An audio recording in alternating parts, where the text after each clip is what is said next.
ইমানদার দিনদার পরহেজগারের উপর যত বড়ই মুসিবত আসুক না কেন, ওই ইমানদার মুমিন কখনো একটা সেকেন্ডের জন্য তার মুনিব, তার মালিক, তার স্রষ্টা আল্লাহকে ভুলে যান নাই। যদি ভুলে যান তাহলে তো আপনার অন্তরে ভালোবাসা নয়, আপনি মুমিনও না। আপনি কি না? মুমিন না। সর্ব অবস্থায় অনেক সময় অনেক ভালো মানুষ দেখা যায় পরহেজগার দিনদার, 5 ওয়াক্ত নামাজি, কোনো সময় তাদের মুখ থেকে এমন কথা শোনা যায় যাহা কল্পনাও করা যায় না। সামান্য মুসিবতে পড়েই আল্লাহর উপর বিরক্ত হইয়া যায়, আল্লাহর উপর নারাজ হইয়া, রাগান্বিত হইয়া, আমি এটা করে তাহাজ্জুদের নামাজ পড়ি, আমি ভালো মানুষ, কেউর কোনো ক্ষতি করছি না জীবনে একদিন, কেউর কোনো লস করছি না, আল্লাহরও কোনো হুকুম মাশাআল্লাহ আমি অমান্য করতেছি না, কিন্তু আমার উপরে এই মুসিবত আসলো। আরে মিয়া, তোমাকে আল্লাহ পাক রব্বুল আলামিন যে নিয়ামত দান করেছেন, অসংখ্য অগণিত নিয়ামতের মধ্য থেকে যদি গোটা জিন্দেগীর সকল আহার নিদ্রা সব কিছু বন্ধ করে দিয়ে সেজদায় লুটিয়ে পড়ে থাকো মৃত্যুর আগ পর্যন্ত, আর গোটা জিন্দেগীর সেজদাগুলো একটা শান্তির শ্বাস প্রশ্বাসেরও মূল্য হবে না। হবে? হবে না। এক গ্লাস ঠান্ডা পানির মূল্য তো হবে না গোটা জিন্দেগীর আমল। রাগান্বিত হও, নারাজ হও, নারাজ হইয়া তুমি কই যাইবা? আল্লাহর উপর নারাজ হইয়া তো তুমি লাভবান হইতে পারবা না, ঠিক কিনা? আল্লাহর সাথে যদি তুমি পাল্লাও খেলাও, নমরুদ হইয়াই মরা লাগবে, আবু বকর হইয়া মরতে পারবে না, আবু জাহেল হইয়াই মরতে হবে। উতবা সাইবার মরণ, ফেরাউন হামান কারুনের মরণ, সাদ্দাতের মরণ যেভাবে হয়েছে তোমার মরণও ঠিক সেইভাবে হবে। অপেক্ষায় থাকো, এই দিন বেশি বাকি নয়। কারণ ওই সমস্ত দিনদার পরহেজগার ধার্মিক মানুষগুলোর পিছনে লাগিয়া যাইও না, কপাল নষ্ট হইয়া যাবে, জিন্দগি বরবাদ হইয়া যাবে। যার কপাল নষ্ট, খারাপ, নমরুদের কপাল নষ্ট ছিল, ভাগ্য খারাপ ছিল, লাস্টে আর না পাইয়া আল্লাহর পয়গম্বরের সাথে দুশ্মনী লাগিয়ে গেছে। আর পয়গম্বরদের প্রতিনিধি কারা? নবী রাসূলদের প্রতিনিধি কারা? নাইব কারা? ওয়ারাসাতুল আম্বিয়া কারা? উলামায়ে কেরাম। এরা ওয়ারাসাতুল আম্বিয়া, নবী নাই, এদের ওয়ারিস নবী রাইখা গেছে দুনিয়ার।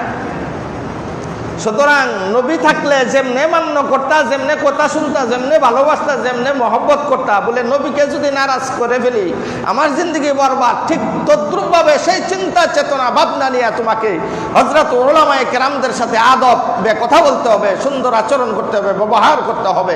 বলে এরা নবীর ওয়ারিস, এদের সাথে বেয়াদবি করা যাবে না। যদি বেয়াদবি করি জিন্দগি ধ্বংস হয়ে যাবে, ঠিক কিনা বলেন? জিন্দগি কি হবে? ধ্বংস হবে।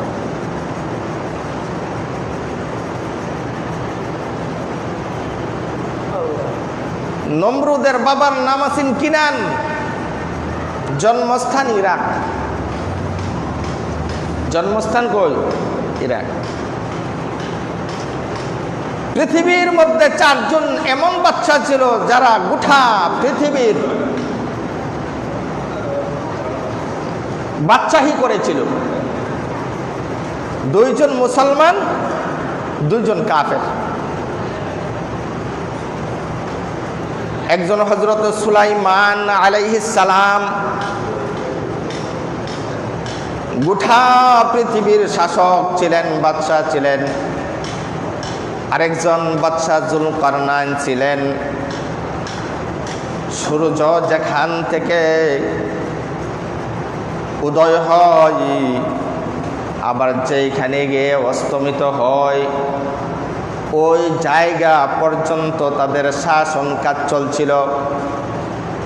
সুলাইমান বাদশাহ জুলকারনাইন তারা গোটা পৃথিবীর বাদশাহী পাইয়া আল্লাহ তাআলার শুকর আদায় করেছে, ফকিরি বেশে চলাফেরা করেছে, বাদশাহী বেশে চলাফেরা করে নাই, ফকিরি বেশে। তার বিপরীত ছিল দুইজন, বখত নসর আর ওই নমরুদ, পৃথিবীর বাদশাহ। বখত নসর, নমরুদ এত বিশাল জগতের বাদশাহী পাইয়া হয়তো আল্লাহ পাকের নিকট কৃতজ্ঞ না হইয়া গেল, ও কৃতজ্ঞ ক্ষমতার বাহাদুরি দেখানো শুরু করলো।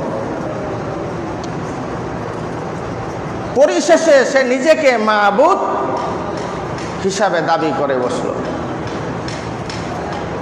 হে জগতের লোকেরা, আমি তোমাদের মাবুদ, সুতরাং আমাকে তোমাদের পূজা করতে হবে, তোমরা আমার পূজা করো। পৃথিবীর মধ্যে সবচাইতে বড় যে টাওয়ার তৎকালীন সময়ে বানিয়েছিল, যে টাওয়ার, ওই টাওয়ার বানিয়েছিল নমরুদ। কেন বানিয়েছিল?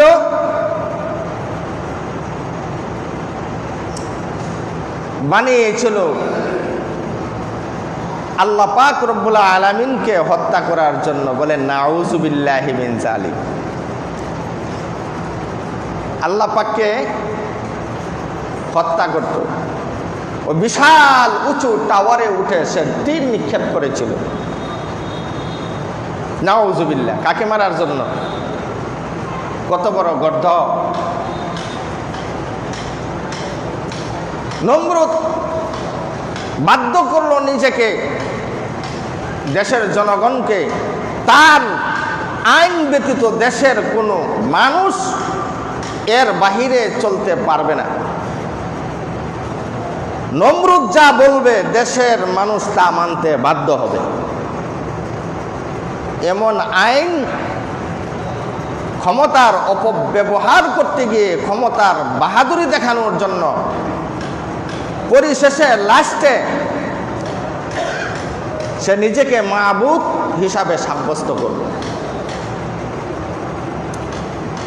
হ্যাঁ,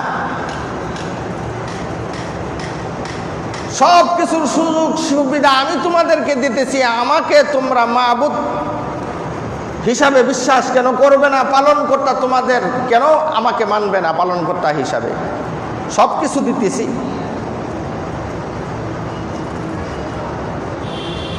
একমুখী করে ফেললো নমরুদ গোটা দেশের জনগণকে। বলে প্রথমে আমাকে মাবুদ বানিয়া তারপরে তোমরা যাকে ইচ্ছা তার ইবাদত করো, কোনো বাধা নাই। শান্তি পাওয়ার জন্যে কেউ করতেছে মূর্তির পূজা, কেউ করে নক্ষত্র পূজা, কেউ করে চন্দ্রের পূজা, কেউ করে সূর্যের পূজা। এই বস্তু জগতের বস্তুবাদীর বিশ্বাস তাদের অন্তরে ঢুকে গেল। আল্লাহ পাক রব্বুল আলামিন ইচ্ছা করলেন, নমরুদ তুই বাস, সেকেন্ডের ভিতরে তোর বাদশাহী, তোর খুদাই আমি আল্লাহ ইচ্ছা করলে সাধারণ তোর মানুষ দেয় তোকে ধ্বংস করবো। এটা বেশি আমার জন্য কঠিন না, কঠিন। অতীতের ইতিহাস, পৃথিবীর সূচনা লগ্ন থেকে ইতিহাসের পাতাগুলো যদি উল্টাতে থাকেন ওই ইতিহাসের পাতাগুলোর মধ্যে স্বর্ণ অক্ষরে লেখা আছে, যত জালিম দুনিয়ার মধ্যে খতম হয়েছে তার আপন মানুষের দ্বারাতেই খতম হয়েছে, তার বন্ধুর মাধ্যমে খতম হয়েছে। ওই জালিমরা মনে করত দুশ্মন কারা, তার কথার বিপরীত যারা কথা বলে, বাতিলের পক্ষে কথা বলে না, রায় দেয় না, বাতিলের সামনে হকের কথা যারা ধরে তুলেছিল, ওই হকপন্থী মানুষগুলোদেরকেই ওই সমস্ত জালেম বেঈমানেরা দুশ্মন মনে করত, আর বাতিলকে যারা গ্রহণ করত তাদেরকে তারা বন্ধু হিসাবে গ্রহণ করে নিত। আর এই বন্ধুগুলোই, এই বন্ধুদের হাতে তাদের জীবন খতম হয়েছে কিনা আমরা যদি দেখি, এরকম আছে না ইতিহাসে? আল্লাহ বলেন নমরুদবার,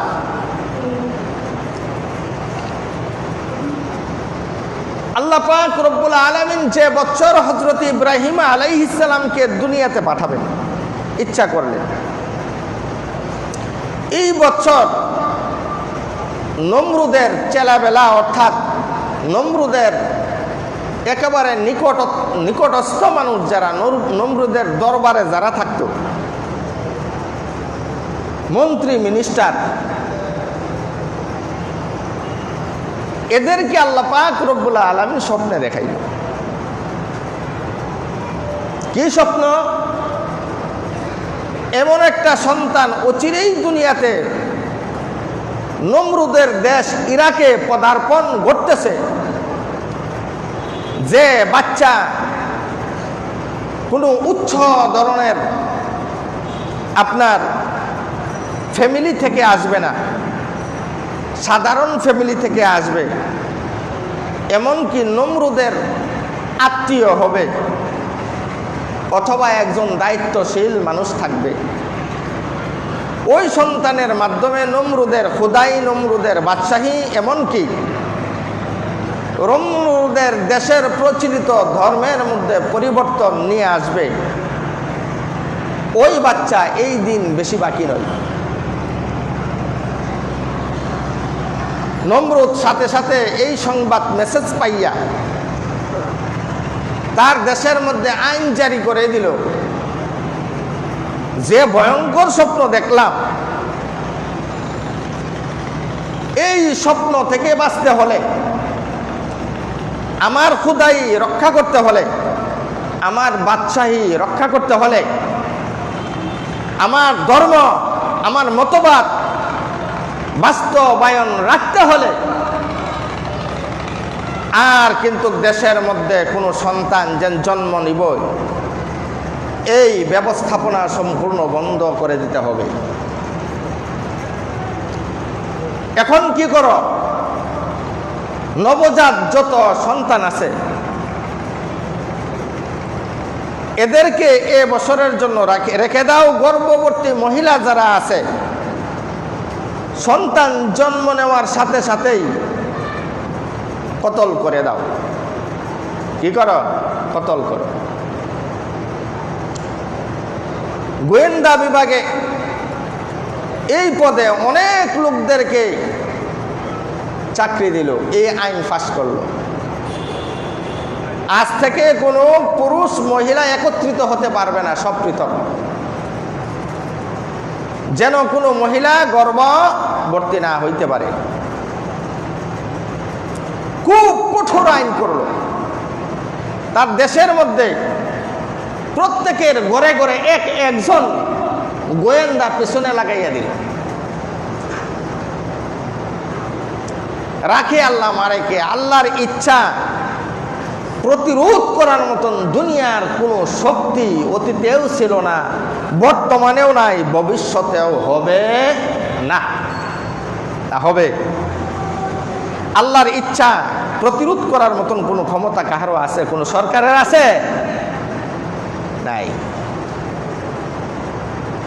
কিছুদিন পূর্বেই আমেরিকার মতন মহাশক্তিকে বুলণ্ঠিত করাইয়া কয়েকটা ছাত্রর মাধ্যমে পরাজিত করাইয়া বাগাইতে বেশি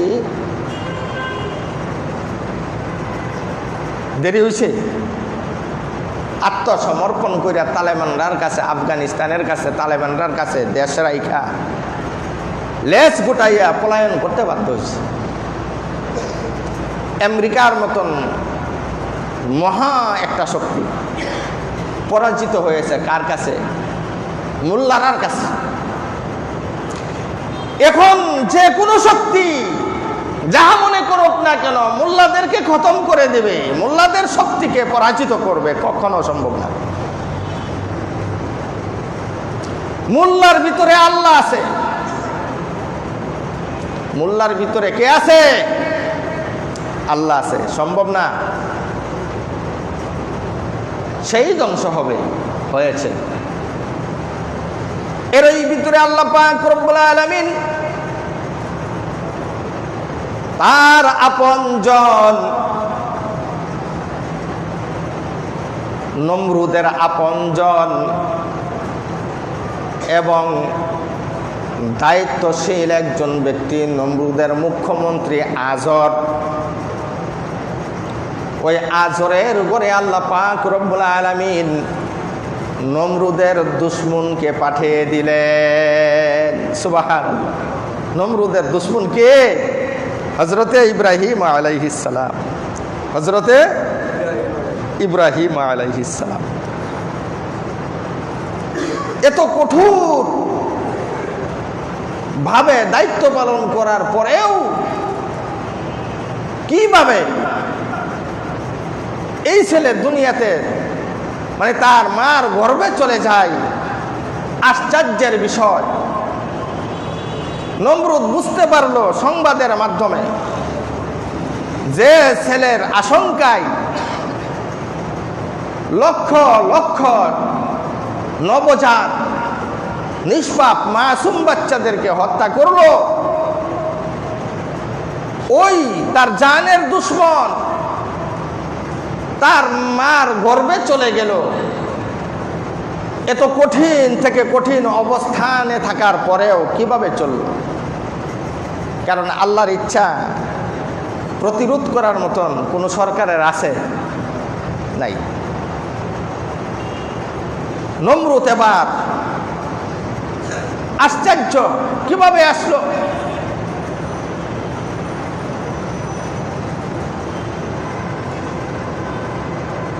হযরত ইব্রাহিম আলাইহিস সালামের বাবার নাম আজর।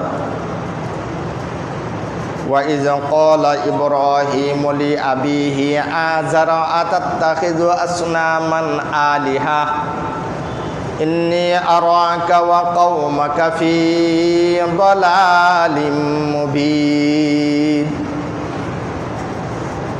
ইব্রাহিম আলাইহিস সালামের আম্মা গর্ভবতী হলেন, সন্তান প্রসব করার জন্য জঙ্গলে চলে গেলেন। সন্তান প্রসব হলো।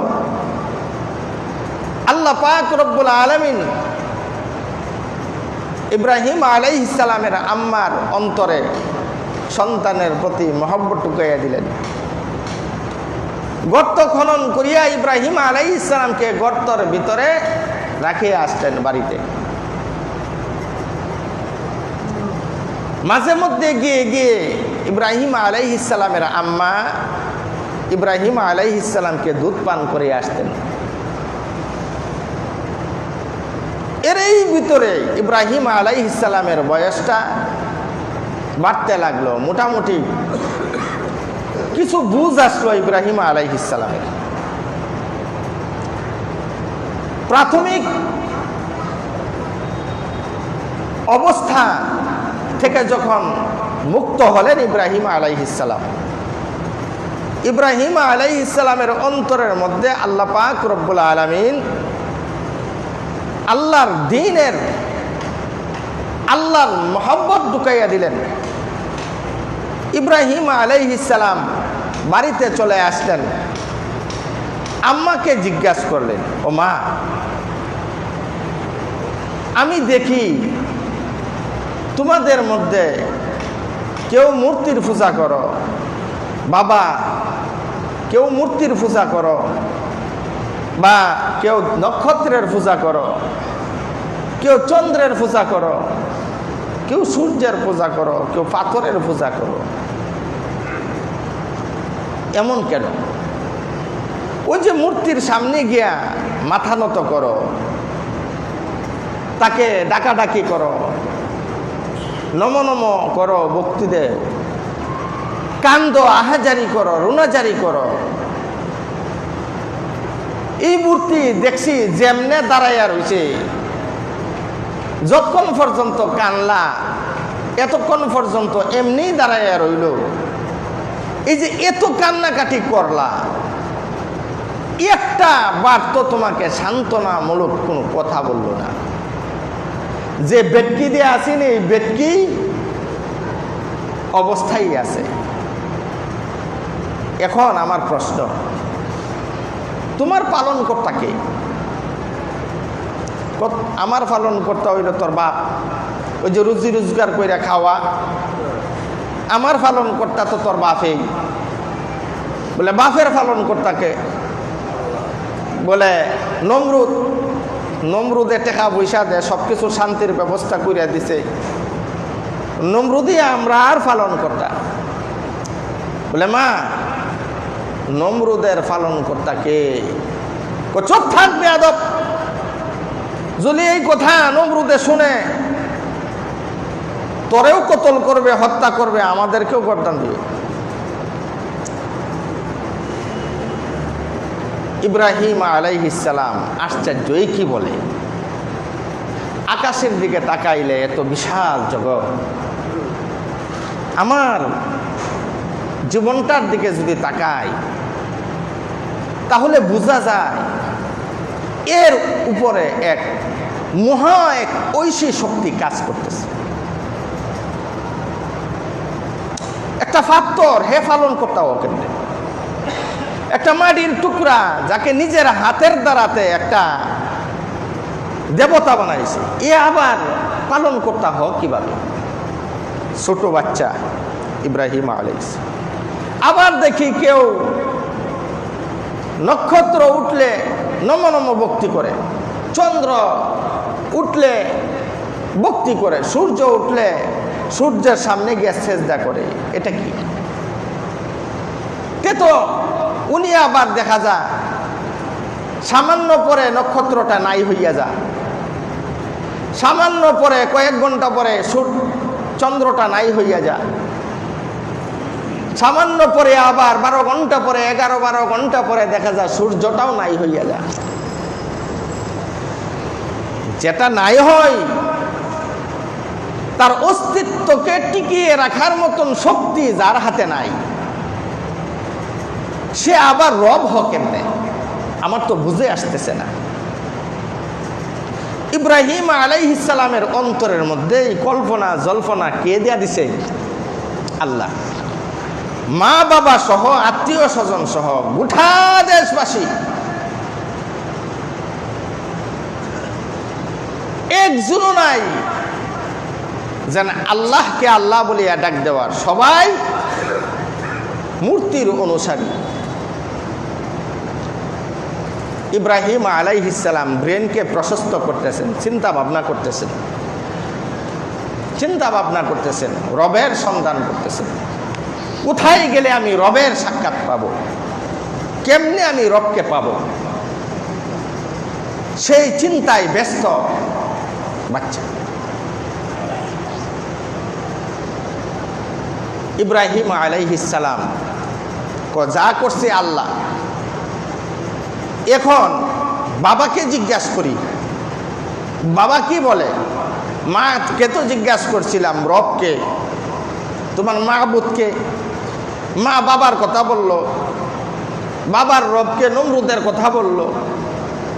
এখন বাবাকে জিজ্ঞাসা করে দেখি তো বাবা কি বলে।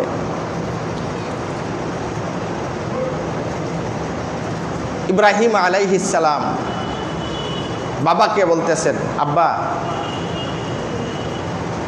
এই যে যে মূর্তিগুলো সামনে ইবাদত বন্দেগী করো, নমো নমো ভক্তি করো। ওয়াইজ ক্বালা ইব্রাহিম লিআবিহি আযারা আতাত্তাখিযু আসনামান আলিহা ইন্নী আরাকা ওয়া কওমাকা ফি দালালিম মুবিন। আমি দেখতেছি নিজের হাতের দ্বারা তো তুমি মূর্তি বানাইয়া এই মূর্তিগুলোর ইবাদত বন্দেগী করো। তোমার মাবুদ হিসাবে এই মূর্তিগুলোকে স্থির করে সাব্যস্ত করে নিয়েছ। এইটা যদি করো বাবা, আমি দেখতে পাচ্ছি তুমি তোমার সম্প্রদায় সবাই পথভ্রষ্ট। যেই মুহূর্তে এই কথা বলল, বাবা হইয়াও বলল ছেলেটা তো বড় বেয়াদব, এই কেন করি জানিস নি? ক্বালু ওয়াজাদনা আবাআনা লাহা আবিদিন। কেন করি? এই মূর্তিগুলোর সামনে যেন মাথা নত করি, মূর্তিগুলোর যেন উপাসনা করি। কেন করি জানোস নি? আমরার বাপ দাদা এই মূর্তিগুলোর ইবাদত করে গিয়েছে, তাই আমরা করি। ছেলেটা বড় বেয়াদব। যদি আর কোনোদিন এই ধরনের কথা বলার দুঃসাহস করিস, তাহলে নমরুদের কাছে তোকে নিয়ে যাব। তাহলে কি করব? নমরুদের কাছে তোকে নিয়ে যাব। ইব্রাহিম আলাইহিস সালামের ঈমান তো বাড়তেই আছে। আল্লাহ পাক রব্বুল আলামিন বলেন, ওয়াকাযালিকা নুরি ইব্রাহিমা মালাকুতাস সামাওয়াতি ওয়াল আরদি ওয়ালিয়াকুনা মিনাল মুকিনিন। আমি এরকম ভাবে আমার খলিল ইব্রাহিমের অন্তরের মধ্যে আসমান জমিনের চিন্তা ভাবনা ঢুকাই দিলাম। নভমণ্ডল ভূমণ্ডলের আশ্চর্য আশ্চর্য বস্তু সমূহ আমি আল্লাহ দেখাতে লাগলাম। ওয়ালিয়াকুনা মিনাল মুকিনিন। আর তার অন্তরের মধ্যে আমি আল্লাহর প্রতি অগাধ বিশ্বাস সৃষ্টি হতে থাকলো। সুবহানাল্লাহ। সে যেন দৃঢ় একজন বিশ্বাসী হয়ে যায় আমি আল্লাহর রবের প্রতি। তার যতই সামনে কঠিন সমস্যা আসুক না কেন, যতই কঠিন তার কাছ থেকে পরীক্ষা নেওয়া হোক না কেন, যতই মুসিবতগ্রস্ত হোক না কেন, যেন আমি আল্লাহর বিশ্বাস তার অন্তর থেকে একটা সেকেন্ডের জন্য উঠে না যায়, আমি আল্লাহকে যেন ভুলে না যাই। এই জন্য আল্লাহ রাব্বুল আলামিন ওয়া ইয ইবতালা ইব্রাহিম রাব্বুহু বিকালিমাতিন ফাতাম্মাহুন্না। আল্লাহ পাক রব্বুল আলামিন বলতেছেন, আমি ইব্রাহিমের কাছ থেকে কয়েকটি বিষয়ের পরীক্ষা নিলাম। ইব্রাহিমের রব পালন কর্তা রব ইব্রাহিমের কাছ থেকে কয়েকটি পরীক্ষা নিলেন। খালিক আল্লাহ বলেন নাই, মালিক আল্লাহ বলেন নাই, রহমানও বলেন নাই, রাহিমও বলেন নাই, জব্বারও বলেন নাই, সাত্তারও বলেন নাই, কাহ্হারও বলেন নাই, জব্বারও বলেন নাই। আল্লাহ আমার তেলাওয়াতকৃত আয়াতের ভিতরে বলেছেন রব্বুহু, রব কাকে বলে। ইব্রাহিমের রব তাকে কয়েকটি বিষয়ের উপর পরীক্ষা নিলেন। ইব্রাহিম ফাআতাম্মাহুন্না, ইব্রাহিমও তার রবের কাছে পূর্ণাঙ্গ রূপে পরীক্ষাগুলো দিলেন। সুবহানাল্লাহ। পরীক্ষা কি? ইনশাআল্লাহ কুরবানি পর্যন্ত ইচ্ছা করেছি ইব্রাহিম আলাইহিস সালামের সম্পর্কেই আলোচনা হবে ইনশাআল্লাহ। ইব্রাহিম আলাইহিস সালামকে আল্লাহ পাক পুরস্কার হিসাবে কি দিলেন সারা বছরই আলোচনা করা যাবে ইনশাআল্লাহ। আল্লাহ পাক রব্বুল আলামিন যেন আমাদেরকে সঠিকভাবে রব চিনার এবং বুঝার, রবের কথা মেনে চলার তৌফিক দান করুন। সকলেই বলেন আমিন।